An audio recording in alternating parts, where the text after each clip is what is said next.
अहोई अष्टमी 2023 व्रत कथा संतान की दीर्घायु और सुखी जीवन के लिए सुने अहोई अष्टमी की कथा। अहोई अष्टमी की कथा सुनने से पहले अपने हाथ में 7 प्रकार के अनाज ले लें। अगर यह संभव नहीं है तो थोड़े से अक्षत ले लें।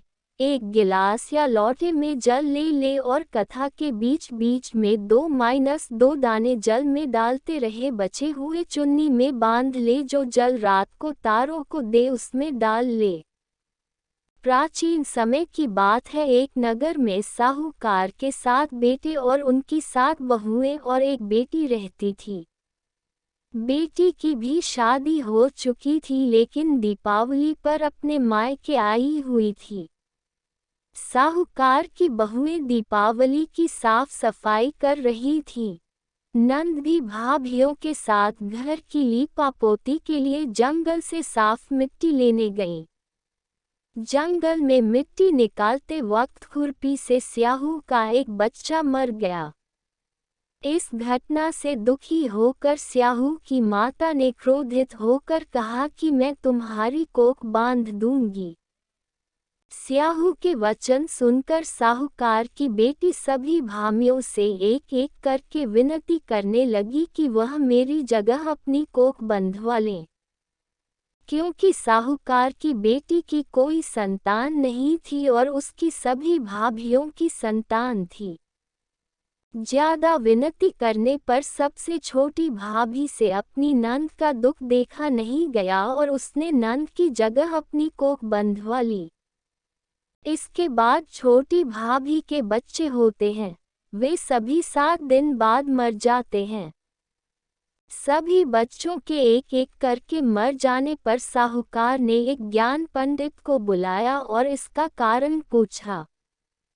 तब पंडित जी ने कहा कि उनको सुरही गाय की सेवा करनी चाहिए।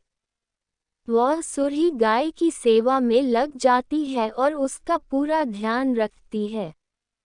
इसे देखकर सुरही गाय छोटी बहू से पूछती है, आखिर तू किस कारण से मेरी इतनी सेवा कर रही है और तू मुझसे क्या चाहती है? जो कुछ तेरी इच्छा है वह मुझसे मांग ले। साहूकार की बहू ने कहा कि स्याहू माता ने मेरी कोख बांध दी है, जिससे मेरे सभी बच्चे मर गए। यदि आप मेरी कोख खुलवा दे तो मैं आपका बहुत उपकार मानूंगी। सुरही गाय छोटी बहू की बात मान लेती है और उसे लेकर वह 7 समुद्र पार स्याहू माता के पास लेकर चली जाती है। रास्ते में उसे एक गरुड़ पक्षी के बच्चे सांप को मारने वाली होती, लेकिन साहूकार की बहू सांप को मार देती है और गरुड़ पक्षी के बच्चे को जीवनदान देती है।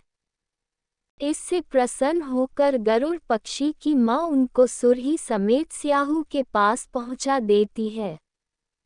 वहाँ पहुँचकर छोटी बहू स्याहू की भी सेवा करने लग जाती है। उसकी सेवा से प्रसन्न होकर स्याहू उसको 7 पुत्र और 7 बहू का आशीर्वाद देती है। स्याहू कहती है कि तूने मेरी काफी सेवा कर ली है, अब तू घर जा और माता अहोई का उद्यापन कर। पूजा में 7 अहोई बनाकर 7 कड़ाही देना।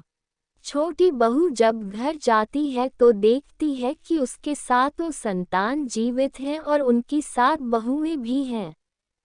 वह यह सब देखकर खुश हो जाती है और उसने 7 अहोई बनाकर 7 कड़ाही देकर माता अहोई का धूमधाम से उद्यापन करती है। अहोई अष्टमी कथा सुनने के बाद अक्षत माता को चढ़ा दे या फिर 7 अनाज गाय को खिला दें।